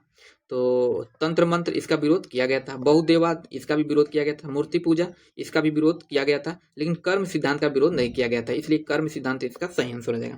देखिए स्वामी दयानंद सरस्वती ने कर्म सिद्धांत का विरोध नहीं किया था। कारण यह था कि यह हिंदू धर्म का एक मूल सिद्धांत है, जिसे उन्हें स्वीकार किया था। बाकी ये बहुदेववाद, मूर्ति पूजा और तंत्र मंत्र का इन्होंने घोर विरोध किया था। और अगला प्रश्न है कि प्रश्न संख्या 46, तो ये कह रहा है निम्नलिखित का सही मिलान कीजिए तथा नीचे दिए कूट का सहायता से सही उत्तर का चयन करिए। तो एक तरफ क्या दे रहा है? Lord Clive. तो लॉर्ड क्लाइव किससे संबंधित था? ये बंगाल में द्वैध शासन लगाने से संबंधित था। किससे? बंगाल में द्वैध शासन, अर्थात देखिए लॉर्ड क्लाइव, ए का क्या हो जाएगा? 4, ए का क्या हो जाएगा? 4 हो जाएगा। उसके बाद लॉर्ड वेलेजली, तो लॉर्ड वेलेजली जो था ना, ये सहायक संधि से मतलब सहायक संधि के लिए जाना जाता है, अर्थात बी का क्या हो जाएगा? 1, बी का क्या है? 1 है। उसके बाद क्या है? लॉर्ड डलहौजी, तो आप सभी लोग पता, लॉर्ड डलहौजी जो है ये राज्य विलय नीति या हड़प नीति के नाम के लिए जाना जाता है। तो इस सी का क्या हो जाएगा? 3rd, ये हो जाएगा, जो कि सामने है, सी का 3rd। लॉर्ड कर्जन, तो ये भारतीय विश्वविद्यालय अधिनियम इसी के समय लाया गया था, शायद ये 1904 में ही लाया गया था। इसका आप लोग सही एक बार देख लीजिएगा, और पता हो इसका आंसर तो भारतीय विश्वविद्यालय अधिनियम कब आया था, इसका कमेंट बॉक्स में जरूर आंसर दीजिए। तो लॉर्ड कर्जन का क्या हो जाएगा? 2 हो जाएगा। अर्थात देखिए ऑप्शन नंबर सी में, अच्छा ये कौन सा है? 47 है। हाँ, ऑप्शन नंबर बी में देखिए, एक मिनट, हाँ, ऑप्शन नंबर बी में देखिए क्या है? ए का 4 दिया है, बी का 1 दिया है, और सी का वो खत्म हो गया, लेकिन खैर इसका बी ऑप्शन सही होगा। एक बार आप पुनः एक बार बैक करके देख लीजिएगा। अगला प्रश्न कर रहा है किन यूरोपियों ने भारत में प्रथम सामुद्रिक व्यापारिक केंद्र स्थापित किए थे? तो अंग्रेज, फ्रांसीसी, पुर्तगाली या डच? तो देखिए यूरोपीय शक्तियों में सर्वप्रथम पुर्तगाली व्यापारियों ने भारत में सामुद्रिक व्यापारिक केंद्र स्थापित किए थे, इसलिए ऑप्शन सी इसका क्या हो जाएगा? सही हो जाएगा। और अगला प्रश्न है कि प्रश्न संख्या 49, ये कह रहा है कि निम्नलिखित भारतीय शासकों में से कौन था जिसने विदेशों में आधुनिक पद्धति से दूतावास स्थापित किया? तो ये इसका जो सही आंसर हो जाएगा टीपू सुल्तान। टीपू सुल्तान, ऑप्शन डी इसका क्या है? सही है। टीपू सुल्तान ने आधुनिक पद्धति से विदेशों में दूतावास स्थापित किए थे। और ई क्या है? सही। सी डी क्या है? सही है। उसके बाद कर 50 प्रश्न, निम्नलिखित में किसने बंगाल में द्वैध शासन प्रणाली को समाप्त किया? तो देखिए वारेन हेस्टिंग्स के कार्यकाल में ना, जो 1772, कौन सा है? वारेन हेस्टिंग्स, 1772 ईस्वी में कोर्ट ऑफ डायरेक्टर की दोहरी शासन प्रणाली को समाप्त करने का निर्णय लिया गया, इसलिए ऑप्शन सी इसका क्या हो जाएगा? सही हो जाएगा। और द्वैध शासन की शुरुआत कब हुई थी? तो ये 1700, सॉरी हाँ, 1765 में हुआ था, सॉरी 1765 में क्लाइव के समय में हुआ था। किसके? लॉर्ड क्लाइव के समय में हुआ था। अगला प्रश्न है 51। तो ये कह रहा है कि भारतीय संविधान का अनुच्छेद 300 किससे संबंधित है? भारतीय संविधान का अनुच्छेद 300 किससे संबंधित है? तो देखिए अनुच्छेद 300 संबंधित है, ये है आपके मुकदमे और वाद और कार्रवाई से, अर्थात ऑप्शन नंबर ए इसका क्या हो जाएगा? सही हो जाएगा। अब सरकारी ठेके किससे संबंधित है? ये 299 से है। इसको और अच्छा ऑप्शन ए तो इसका सही होगा ही, और जो ऑप्शन दिया है उसको भी देख लेते हैं। महान्यायवादी 76 से संबंधित है, अर्थात आर्टिकल 76 से। और व्यापार तथा वाणिज्य पर प्रतिबंध, तो ये आता है व्यापार तथा वाणिज्य पर प्रतिबंध आता है, जो ये 302 के अंतर्गत आता है। कितने? 302 के अंतर्गत आता है। ठीक है, ऑप्शन ए इसके लेकिन क्या है? सही है। अगला प्रश्न है कि राज्य विधान परिषद के सदस्य निम्नलिखित में से किस श्रेणी से नहीं चुने जाते हैं? तो स्थानीय निकाय से, ये बिल्कुल सही है, चुने जाते हैं इससे। और शिक्षकों से, तो ये भी क्या है? सही है, शिक्षकों से भी चुने जाते हैं। स्नातकों से, तो इससे भी चुने जाते हैं। लेकिन उद्योगपतियों से नहीं चुने जाते हैं, इसलिए ऑप्शन नंबर डी हमारा फाइनली क्या हो जाएगा? सही हो जाएगा। और अगला प्रश्न है 53। तो ये कह रहा है कि किस संविधान संशोधन द्वारा एक ही व्यक्ति को दो या दो से अधिक राज्यों का राज्यपाल बनाने का प्रावधान किया गया था? तो देखिए ये किया गया था 7वें संविधान संशोधन के माध्यम से, अर्थात ऑप्शन नंबर ए इसका क्या है? सही है। और एक ही व्यक्ति को दो या दो से अधिक राज्यों का राज्यपाल नियुक्त करने का प्रावधान 7वें संविधान संशोधन अधिनियम, जो कि कब आया था? ये 1956 में आया था। कब? 1956 में आया था। ऑप्शन ए इसका क्या है? सही है। अगला प्रश्न 54 का रहा है कि राज्यपाल द्वारा जारी अध्यादेश के लिए किसका अनुमोदन आवश्यक है? तो देखिए राज्यपाल के द्वारा जारी अध्यादेश के लिए ना ये विधानसभा का अनुमोदन क्या होता है? आवश्यक होता है। ठीक है, और किस आर्टिकल के तहत राज्यपाल अध्यादेश देते हैं? तो 213 के आर्टिकल के, सॉरी 213 के, एक मिनट ये क्या हो रहा है भाई? हाँ, 213 के तहत ये अध्यादेश जारी करते हैं। ठीक है, और अगला प्रश्न देखते हैं। प्रश्न संख्या 55 का रहा है कि भारत में अच्छा इसको थोड़ा छोटा करना पड़ेगा। भारत में संसदीय सरकार की विशेषताएं निम्नलिखित हैं, कौन कौन सी हैं? तो पहला कह रहा है कि मंत्रिपरिषद सामूहिक रूप से उच्च सदन के प्रति उत्तरदायी होती है। तो पूछा, देखिए इसमें पूछा कौन सा कथन सही है? तो बिल्कुल ये पहला कथन ना क्या है? गलत है। क्योंकि देखिए मंत्रिपरिषद जो होती है ना सामूहिक रूप से, इसमें दे रहा है उच्च सदन, तो उच्च सदन आप सभी लोग पता होगा कि राज्यसभा को कहा जाता है। और उच्च सदन और मंत्रिपरिषद जो है ना राज्यसभा के प्रति उत्तरदायी नहीं बल्कि लोकसभा के प्रति होती है। किसके? लोकसभा, जो कि क्या कहलाता है? ये लोकसभा को कहा क्या जाता है? क्या? निचली सदन, निचली सदन, निचले सदन भी बोला जाता है इसको। क्या होता है? निचले सदन। तो पहला कथन क्या है हमारा? गलत है। ठीक है, उसके बाद कह रहा है संसद बिना कोई व्यक्ति केवल 6 महीने तक ही मंत्री पद पर रह सकता है। दूसरा कथन क्या है? बिल्कुल सही है। ठीक है, ये तो हमारे आंसर में होगा ही। अब देखिए यहाँ से थोड़ा सा चेक करें ना, तो जिस आप पहला तो गलत हो गया, तो इसको तुरंत हम लोग एलिमिनेट करते हैं, अर्थात जिस ऑप्शन में ए 1 होगा वो कैंसिल कर देंगे। ए में है कैंसिल हो गया, सी में है ये भी कैंसिल, बचा बी और डी। तो केवल दो तो मतलब दो तो है, अब आगे भी चेक करते हैं। मतलब तीन, इसका कहना मतलब अब तीन भी गलत होगा। मंत्री अपना पद ग्रहण करने से पहले लोकसभा के अध्यक्ष के समक्ष शपथ लेता है। मंत्री अपना पद ग्रहण करने से पहले, तो देखिए ये भी गलत क्या है? गलत है, क्योंकि मंत्री अपना पद ग्रहण करने से पहले लोकसभा के अध्यक्ष से नहीं बल्कि राष्ट्रपति के समक्ष शपथ लेते हैं। ये भी क्या है? गलत है। ठीक है, और चौथा कह रहा है कि राष्ट्रपति भारत में वास्तविक कार्यकारी है। तो देखिए राष्ट्रपति भारत में ना नाम मात्र का होता है, अर्थात संवैधानिक होता है। क्या होता है? संवैधानिक, वास्तविक नहीं होता है बल्कि संवैधानिक होता है। और इसको संविधान, इसी को ना राष्ट्रपति को नाम मात्र का भी कहा जाता है। क्या कहा जाता है? नाम मात्र का। तो इसलिए ऑप्शन नंबर केवल ये भी 3 भी गलत है, 4 भी गलत है, केवल 2 सही है, इसलिए ऑप्शन नंबर डी हमारा क्या हो जाएगा? सही हो जाएगा। अगला प्रश्न है 56। ये कह रहा है किसी सार्वजनिक पद को अवैध अतिक्रमण से बचाने के लिए कौन सी रीट जारी की जाती है? तो देखिए इसके लिए ना अधिकार परीक्षा जारी किया जाता है। किसी, देखिए अधिकार परीक्षा रीट हो जाता है ना न्यायालय द्वारा किसी व्यक्ति के सार्वजनिक पद धारण करने के लिए अधिकार को उसके चुनौती देना तथा किसी सरकारी कार्यालय को बिना कानूनी अधिकार वाले किसी व्यक्ति द्वारा कब्जा किए जाने से बचाने के लिए किया जाता है। ठीक है, तो ऑप्शन डी इसका क्या हो जाएगा? सही हो जाएगा। अगला कह रहा है वर्तमान में भारत सरकार में कितनी कैबिनेट समितियां हैं? तो देखिए वर्तमान में भारत में देखा जाए ना तो 8 कैबिनेट समितियां हैं। अब इन आठों का नाम मैं बोल दे रहा हूँ। एक तो राजनीतिक मामलों की कैबिनेट समिति है, उसके बाद आर्थिक मामलों की कैबिनेट समिति, कैबिनेट की नियुक्ति समिति है, संसदीय मामलों की कैबिनेट समिति, सुरक्षा पर कैबिनेट समिति, आवास पर कैबिनेट समिति, और निवेश और विकास पर कैबिनेट समिति, और आठवां होता है रोजगार और कौशल विकास पर कैबिनेट समिति। अगला प्रश्न देखते हैं 58। तो ये कह रहा है कि विधानसभा के सदस्य चुने जाने के लिए न्यूनतम आयु सीमा क्या है? तो देखिए विधानसभा भारतीय संविधान के अनुच्छेद 173 कितना? तो 173 बी के तहत ना 173 बी के तहत विधानसभा अर्थात जिसको एमएलए भी कहा जाता है, के सदस्य के रूप में निर्वाचित होने के लिए न्यूनतम आयु 25 वर्ष होनी चाहिए, अर्थात ऑप्शन सी क्या है, सही है। अगला प्रश्न है, भारत में किसी अध्यादेश की अधिकतम वैधता कितने महीने और हफ्ते होती है? तो देखिए, भारत में किसी अध्यादेश की अधिकतम जो वैधता होती है ना, ये 6 महीने 6 सप्ताह होती है। 6 महीने 6 हफ्ते, अर्थात ऑप्शन नंबर 20 का क्या हो जाएगा, सही हो जाएगा। 6 महीने 6 सप्ताह। तो देखिए, भारत में सभी लोग लगता है कि केवल 6 महीने होती है, लेकिन भारत में ना एक अध्यादेश की ज्यादा से ज्यादा वैलिडिटी 6 महीने 6 सप्ताह होती है। कारण ये है कि पार्लियामेंट सेशन के बीच में सबसे लंबा जो संभावित गैप होता है ना, ये कितना होता है, 6 महीने का ही होता है, ठीक है। और पार्लियामेंट की एक बार शुरू होने के बाद मंजूरी देने के लिए उसमें 6 हफ्ते का समय भी शामिल, मतलब 6 हफ्ते और लिया जा सकता है, ठीक है, मतलब पूरा जब तक पार्लियामेंट चलेगा। तो इसलिए ऑप्शन बी इसका क्या है, सही है। अगला प्रश्न है, भारत के उपराष्ट्रपति का चुनाव मुख्य रूप से भारतीय संविधान के किस अनुच्छेद में बताया गया है? तो देखिए, भारत के उपराष्ट्रपति का चुनाव मुख्य रूप से संविधान के अनुच्छेद 66 में बताया गया है, अर्थात ऑप्शन सी इसका क्या है, सही है। अगला प्रश्न देखते हैं, ये कह रहा है कि निम्नलिखित विकल्पों में से सही युग्म का चयन करें। चौथा पंचवर्षीय योजना, अच्छा सही युग्म चयन करना है, ठीक है। तो चौथा पंचवर्षीय योजना कह रहा है सेवा पर ध्यान देना, तो ये बिल्कुल कथन क्या है, गलत है।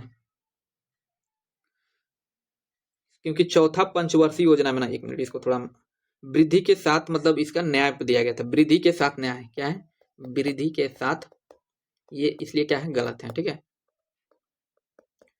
उसके बाद कह रहा है पांचवी पंचवर्षीय योजना उद्योग पर ध्यान, ये भी क्या है, गलत है, क्योंकि पांचवी पंचवर्षीय योजना का मुख्य उद्देश्य था गरीबी हटाओ, क्या था, गरीबी हटाओ, ठीक है। तो ये भी क्या है, गलत है। हालांकि पूछा कौन सही है, ये भी क्या है, गलत है। तृतीय पंचवर्षीय योजना में क्या दे रहा है, तो वैश्वीकरण पर ध्यान। तो देखिए, तृतीय पंचवर्षीय योजना में उद्देश्य था इसका कृषि और बुनियादी उद्योग था, क्या था, कृषि और बुनियादी उद्योग।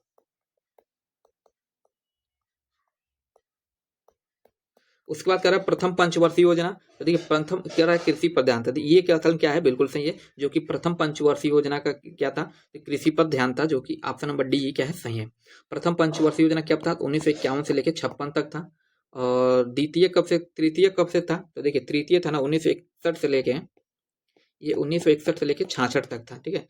पांचवी पंचवर्षीय योजना कब से था, तो 1974 से 79 था, ये 1974 से 79 तक था। और चौथा देख ले कब से था, ये था 1969 से 74 तक, ये 1969 से 74 तक था।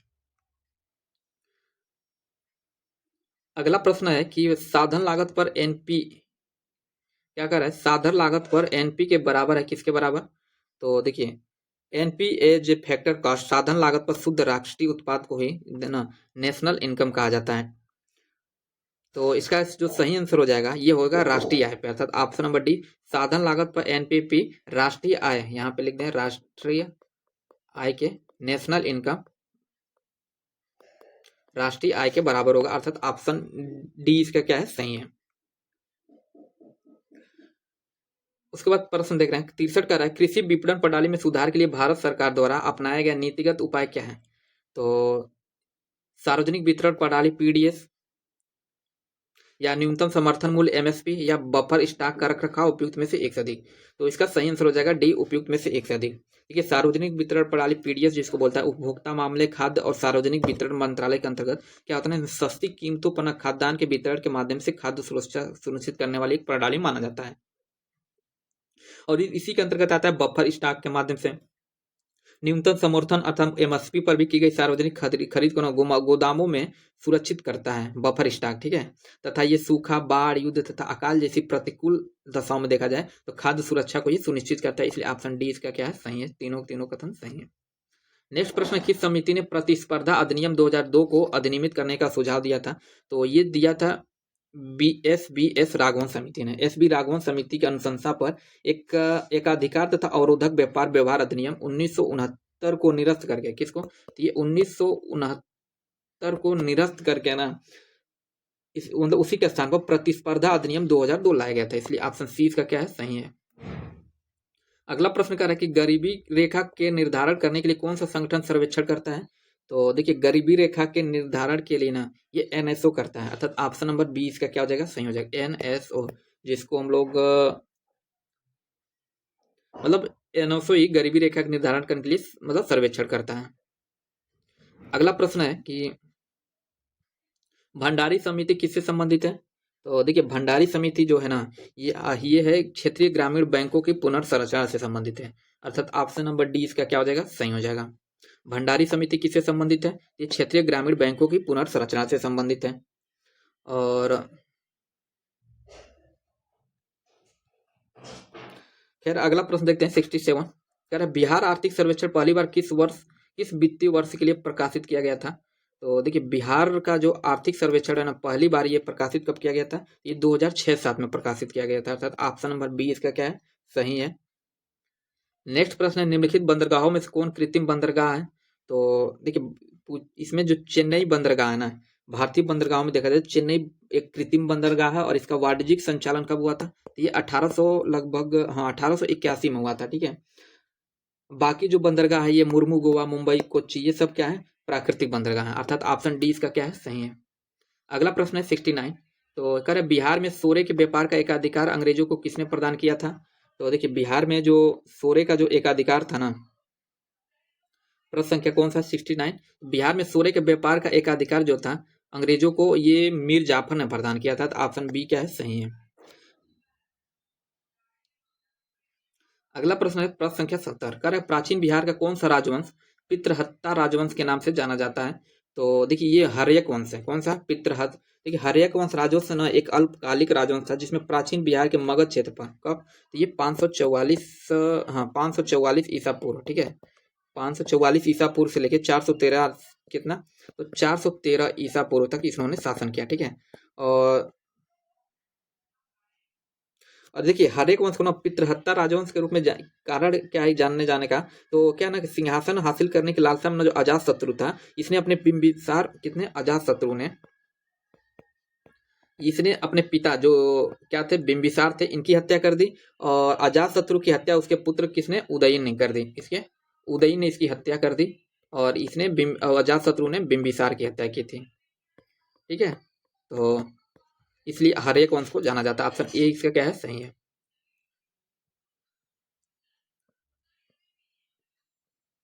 अगला प्रश्न है भारतीय राष्ट्रीय कांग्रेस का 27वां अधिवेशन कहाँ हुआ था? तो देखिए भारतीय राष्ट्रीय कांग्रेस का जो 27वां अधिवेशन हुआ था ना, बांकीपुर पटना में हुआ था। कहाँ पे? बांकीपुर पटना में, जो कि हुआ कब था? तो ये 1912 में हुआ था। कब? 1912 में। और एक भी पूछता है इसके अधिवेशन के जो अध्यक्ष थे कौन थे? तो ये थे आर.एन. मधुलकर। ये आर.एन. मधुलकर थे। आर.एन. मधुलकर थे। अगला प्रश्न है 72। तो ये कह रहा है कि निम्नलिखित में से किसकी अध्यक्षता में बिहार में प्रांतीय किसान सभा की विधिवत स्थापना हुई थी? तो देखिए नवंबर 1929 में ना, नवंबर 1929 में स्वामी सहजानंद सरस्वती, 1929, ठीक है 1929 में स्वामी सहजानंद में मतलब स्वामी सहजानंद सरस्वती की अध्यक्षता में विधिवत बिहार प्रांतीय किसान सभा की स्थापना हुई थी। इसलिए ऑप्शन डी इसका क्या है? सही है। अगला प्रश्न 73 का है कि मुजफ्फरपुर बम कांड जो 1908 में घटित हुई थी, इससे कौन संबंधित नहीं है? तो खुदीराम बोस इससे संबंधित थे, प्रफुल्ल चाकी भी थे, चंद्रशेखर आजाद इससे संबंधित नहीं थे। ठीक है। इसलिए ऑप्शन नंबर सी इसका क्या हो जाएगा? सही हो जाएगा। ऑप्शन नंबर सी, बाकी खुदीराम बोस, प्रफुल्ल चाकी थे। देखिए मुजफ्फरपुर में 30 अप्रैल 1908 में ना खुदीराम बोस और प्रफुल्ल चाकी ना एक जज थे, किंग्सफोर्ड की हत्या का प्रयास किया था और इस पे उन्होंने गाड़ी के ऊपर बम फेंका। लेकिन गाड़ी में जो उनकी प्रिंगले, मतलब एक तरह से गाड़ी में प्रिंगले नामक व्यक्ति की पत्नी और पुत्री थी और वो मारी गई और बम कांड में उनकी मृत्यु हो गई थी। ठीक है। तो इसलिए ऑप्शन नंबर सी इसका क्या है? सही है। बाकी ये चंद्रशेखर आजाद से संबंधित नहीं थे। अगला है 74। तो ये कह रहा है कि निम्नलिखित में से कौन सा जल कुंड मुंगेर में स्थित है? तो सीता कुंड, ये भी क्या है? देखिए सीता कुंड, ऋषि कुंड, सीता कुंड दिया है और रामेश्वर कुंड और ऋषि कुंड, ये देखिए तीनों के तीनों कहाँ पे हैं? ये मुंगेर में है। कहाँ पे? तीनों के तीनों मुंगेर में है। इसलिए उपयुक्त में से एक से अधिक हो जाएगा। ऑप्शन डी इसका क्या हो जाएगा? सही हो जाएगा। अगला है 75 का है कोसी नदी को निम्नलिखित में से किस नदी के साथ जोड़ने के लिए जल शक्ति मंत्रालय द्वारा मंजूरी दी गई है? तो इसका जो सही आंसर हो जाएगा, देखिए मेची नदी के साथ जोड़ने की मंजूरी दी गई है। कोसी नदी को मेची नदी के साथ जोड़ने के लिए ना जल शक्ति मंत्रालय के द्वारा 2025 में, कब? तो 2025 में ही प्रधानमंत्री कृषि सिंचाई योजना के तहत मंजूरी दी गई है। अर्थात ऑप्शन सी इसका क्या है? सही है। और अगला प्रश्न है 76, कह रहा है वनावरण के प्रतिशत के दृष्टि से बिहार के निम्नलिखित जिलों का अवरोही, अवरोही मतलब घटते क्रम में, ठीक है। तो सबसे ज्यादा कहाँ पे है वनावरण, आप सभी लोगों को पता होगा कैमूर में है। कहाँ पे? कैमूर में है, जो कि वहां पे लगभग 31% पाए जाते हैं। उसके बाद जमुई में है, फिर नवादा में है। तो देखिए ऑप्शन सी इसका क्या हो जाएगा, सही हो जाएगा। कैमूर में लगभग 31% है, और जमुई में कितना है, तो देखिए जमुई में लगभग 21.34% है, 3% ही लिखते हैं 21, और नवादा में कितना है, तो 20% है, कितना, लगभग 20%, ठीक है। इसलिए ऑप्शन सी इसका क्या हो जाएगा, सही हो जाएगा। उसके बाद करें कौन सी नदी बिहार का शोक के रूप में जानी जाती है, तो देखिए सभी लोग पता हो बिहार में शोक के नदी के मतलब जानी जाती है कोसी नदी, क्योंकि इसी नदी के कारण काफी बिहार में क्या आता है, मतलब बाढ़ आता है इसी नदी के कारण, इसी को शोक नदी के नाम से जाना जाता है। अगला करें कि 2011 की जनगणना के अनुसार भारत में ग्रामीण जनसंख्या का प्रतिशत कितना था, तो ग्रामीण जनसंख्या का कुल प्रतिशत था 68.8%, अर्थात ऑप्शन नंबर 20 का क्या हो जाएगा, सही हो जाएगा। और यही, और जो शहरी, एक बार प्रश्न में पूछा है शहरी जनसंख्या कितनी थी, 31.2% थी, कितना, शहरी जनसंख्या, ठीक है। अगला प्रश्न है 79, कह रहा है निम्नलिखित में से कौन सा राज्य मंत्रिपरिषद की बैठकों की अध्यक्षता करता है, निम्नलिखित में से कौन राज्य मंत्रिपरिषद की बैठकों की अध्यक्षता करता है, कौन राज्य मंत्रिपरिषद की बैठकों की अध्यक्षता करता है, तो ये मुख्यमंत्री करता है। देखिए मुख्यमंत्री राज्य मंत्रिपरिषद का प्रमुख होता है और उसकी बैठकों की अध्यक्षता भी करता है, इसलिए ऑप्शन 20 का क्या है, सही है। अगला कह रहा है बिहार के कितने राज्यपाल आगे चलकर राष्ट्रपति बने, तो दो व्यक्ति ऐसे थे ना बिहार के जो आगे चलकर राष्ट्रपति बने, इसलिए ऑप्शन 20 का क्या हो जाएगा, सही हो जाएगा। एक तो डॉक्टर जाकिर हुसैन, कौन थे, एक जाकिर हुसैन, ठीक है, एक तो थे डॉक्टर जाकिर हुसैन। उसके बाद रामनाथ कोविंद जो कि हाल ही में अभी राष्ट्रपति बने हैं, तो एक थे रामनाथ कोविंद, इसलिए ऑप्शन नंबर 20 का क्या है, सही है। और अगला प्रश्न देखते हैं, प्रश्न संख्या 81, तो ये कह रहा है कि 2 जनवरी 2025 को आरिफ मोहम्मद खान ने बिहार के कौन से क्रम के राज्यपाल के रूप में शपथ लिया। तो देखिए आरिफ मोहम्मद खान जो ना 2 जनवरी 2025 को बिहार के 42वें राज्यपाल के रूप में शपथ लिया था, कितने, 42वें, अर्थात ऑप्शन नंबर सी इसका क्या है, सही है। अगला प्रश्न है 82, कह रहा है कि जनवरी 2025 में भारतीय सेना निम्न में से किस स्थान पर अपनी सेना को जानू मेले का आयोजन किया, तो देखिए भारतीय सेना जनवरी 2025 में अपनी सेना को जानू मेले का आयोजन ना हैदराबाद में किया, अर्थात ऑप्शन नंबर 20 का क्या है, सही है। अगला प्रश्न है 83, तो ये कह रहा है कि केंद्र सरकार ने जीडीपी गणना के लिए किस वित्तीय वर्ष को नया आधार वर्ष के रूप में संशोधित करने का निर्णय लिया है, तो देखिए केंद्र सरकार जो कि इसका जो सही आंसर हो जाएगा ना 2022-23 होगा, ऑप्शन नंबर 20 का क्या है, सही है। नेक्स्ट प्रश्न है 84, तो ये कह रहा है कि वित्त वर्ष 2025-26 के बजट में बिहार सरकार ने किन नई नीतियों का ऐलान किया था, तो कह रहा है बिहार प्लास्टिक विनिर्माण प्रोत्साहन नीति, बिल्कुल सही है। बिहार खाद्य प्रसंस्करण नीति, ये भी क्या है, सही है। और बिहार औद्योगिक निवेश प्रोत्साहन नीति, ये भी क्या है, बिहार, ये भी क्या है, सही है। और बायोफ्यूल्स उत्पादन प्रोत्साहन नीति, ये भी क्या है, सही है। मतलब तीनों कथन सही है, इसलिए उपयुक्त तो सभी सही हो जाएगा, ऑप्शन डी क्या है, सही है। उसके बाद कह रहे हैं 85 के केंद्रीय बजट 2025-26 में रक्षा क्षेत्र में कितनी राशि अर्थात करोड़ का आवंटन किया गया, तो देखिए इसका जो केंद्रीय बजट 2025-26 में ना 6.81 लाख करोड़, 6.81 लाख करोड़ का मतलब आवंटन किया गया था, अर्थात ऑप्शन नंबर 20 का क्या है, सही है। नेक्स्ट प्रश्न देखते हैं 86 का रहा है कि हाल ही में किस राज्य में भारत का पहला बीज बीज जीन बैंक स्थापित किया गया है, तो देखिए भारत का पहला बीज जीन बैंक जो ना बिहार में स्थापित किया गया है, और बिहार के ही कहाँ पे, ये भागलपुर में, कहाँ पे, भागलपुर में, ठीक है। तो भागलपुर, अर्थात ऑप्शन नंबर ई इसका क्या है, सही है। और देखिए इस जीन बैंक की स्थापना का मुख्य उद्देश्य था ना कृषि जैव विविधता का संरक्षण करना है, और इसमें जिसमें स्थानीय और पुरानी किस्मों के बीजों को क्या करना है, इसमें सुरक्षित करना है। अगला प्रश्न है 87, तो ये कह रहा है कि हाल ही में चर्चा में रहे ब्लेच मेवेंटली किस देश के खुफिया एजेंसी M16 के इतिहास में के पहली महिला मुख्य रूप से चुनी गई हैं, तो ये कहाँ की हैं, तो ये हैं आपकी, ये हैं इंग्लैंड की, अर्थात ऑप्शन नंबर ई इसका क्या है, सही है। अगला प्रश्न है कि हाल ही में किस देश ने कृत्रिम बुद्धिमत्ता मनोरंजन आयोजन और पर्यटन के विशेषज्ञों को आकर्षित करने के लिए 4 नई वीजा श्रेणियां शुरू की हैं, ये शुरू करने वाला है संयुक्त अरब अमीरात, अर्थात ऑप्शन नंबर सी इसका क्या है, सही है। और अगला प्रश्न है 89, तो ये कह रहा है कि अक्टूबर 2025 में आरबीआई ने भारतीय बैंक को उनकी विदेशी शाखाओं को किन देशों के निवासियों और उनके बैंकों को भारतीय रुपए में ऋण प्रदान करने की अनुमति दी, तो इसका जो सही आंसर हो जाएगा ना, सही था नेपाल, भूटान और श्रीलंका। कहाँ पे? नेपाल, भूटान और श्रीलंका, इसलिए ऑप्शन नंबर सी इसका क्या है? सही है। अगला प्रश्न है कि अमेरिकी राष्ट्रपति ने अगस्त 2025 में भारत पर कितना प्रतिशत अतिरिक्त टैरिफ लगाने का ऐलान किया था, जिससे अब कुल टैरिफ 50% हो गया है। तो इसका जो सही आंसर होगा 25%। पहले तो 25% था ही, उसके बाद से 25% और लगाया जो 50% हुआ, इसलिए ऑप्शन नंबर ए इसका क्या है? सही है। और अगला प्रश्न है 91, कह रहा है कि अक्टूबर 2025, ये क्या कह रहा है कि अक्टूबर 2025 में भारत ने निम्न में से किन यूरोपीय देशों ने यूरोपियन फ्री ट्रेड एसोसिएशन के साथ मुक्त व्यापार समझौते पर लागू किया? नॉर्वे और स्विट्जरलैंड, बिल्कुल सही है। हंगरी, आयरलैंड, ये भी क्या है? सही है। आइसलैंड और लिंकटेनस्टाइन, ये भी क्या है? सही है। देखिए अर्थात उपयुक्त में से ना एक से अधिक हो जाएगा, इसलिए ऑप्शन नंबर डी इसका क्या है? सही है। फाइनली ऑप्शन डी इसका क्या है? सही है। उसके बाद करें जनजातीय केंद्रीय जीनोम अनुक्रमण अर्थात सीक्वेंसिंग परियोजना शुरू करने वाले देश का पहला राज्य कौन सा है? तो इसका देखिए, भारत में जनजातीय समुदाय पर केंद्रित जीनोम अनुक्रमण परियोजना शुरू करने वाला जो पहला राज्य है ना, ये गुजरात है, अर्थात ऑप्शन नंबर 20 का क्या है? सही है। उसके बाद कर रहे हैं तंबाकू, वेम्पिंग तथा ई सिगरेट प्रोडक्ट पर पीढ़ीगत प्रतिबंध लगाने वाला दुनिया का पहला देश कौन है? तो देखिए तंबाकू जो है ना, तंबाकू, वेम्पिंग और ई सिगरेट पर पीढ़ीगत प्रतिबंध लगाने वाला दुनिया का पहला देश है ना, मालदीव है, अर्थात ऑप्शन नंबर ई इसका क्या है? सही है।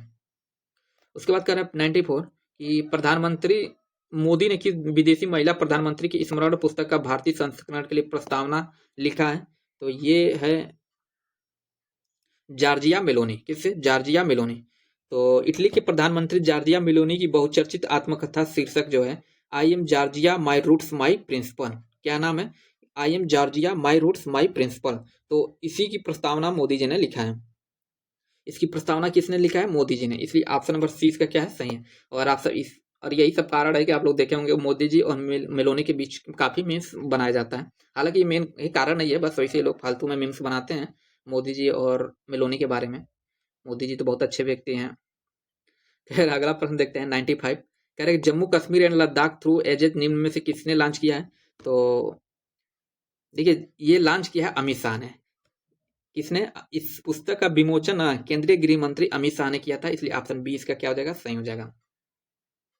और अगला प्रश्न है 96, लास्ट चरण पे चल रहे हैं हम लोग, ठीक है, तो इसलिए थोड़ा जल्दी जल्दी मैं भी बोल दे रहा हूँ। कह रहा प्रसिद्ध गांधीवादी विचारक जीजी पारिक का निधन 101 वर्ष के आयु में अक्टूबर 2025 में हो गया, इनके संबंध में कौन सा विकल्प सही है? तो इसके विकल्प में ये सही है कि ये स्वतंत्रता सेनानी थे, बिल्कुल सही है। लोकतांत्रिक समाजवाद के समर्थक थे, ये भी सही है।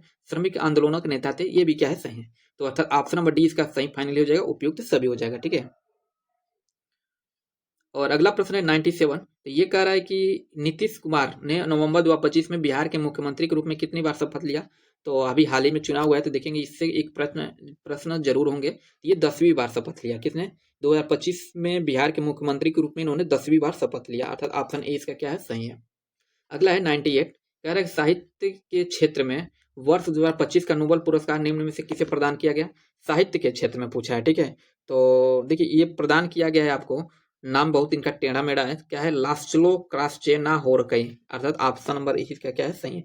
ये हैं कहाँ के? ये हंगरी के हैं। क्या आपके? ये हंगरी के हैं, तो इसलिए ऑप्शन नंबर ए इसका क्या है? सही है। अगला प्रश्न है 99, कह रहा है निम्न में से कौन बिहार की पहली महिला FIDE मास्टर बनी है, जिन्होंने यह खिताब दुबई 2025 अंतर्राष्ट्रीय शतरंज टूर्नामेंट में जीता? तो ये हैं आपके मरियम फातिमा। कौन है? फातिमा, मरियम फातिमा, अर्थात option number D. Mariyam Fatima Bihar की पहली महिला शतरंज खिलाड़ी बन गई ना, जिन्होंने FIDE मास्टर का खिताब हासिल किया है। अगला है कि प्रश्न संख्या 100, कह रहा है कि 5 अक्टूबर 2025 को राजगीर में उद्घाटन किए गए बिहार के पहले अंतर्राष्ट्रीय क्रिकेट स्टेडियम संबंधी निम्नलिखित में से कौन सा कथन क्या है? सही है। तो इसका उद्घाटन प्रधानमंत्री नरेंद्र मोदी ने किया, ये बिल्कुल क्या है? गलत है, क्योंकि इसका उद्घाटन जो है ना नरेंद्र मोदी ने नहीं बल्कि नीतीश कुमार ने किया। किसने? इसका उद्घाटन जो है नीतीश कुमार ने किया था, ये क्या है? हमारा गलत है। उसके बाद कह रहा है कि इस स्टेडियम की नींव, अच्छा पूछा कौन सा कथन सही है, ठीक है, तो ये तो नहीं होगा।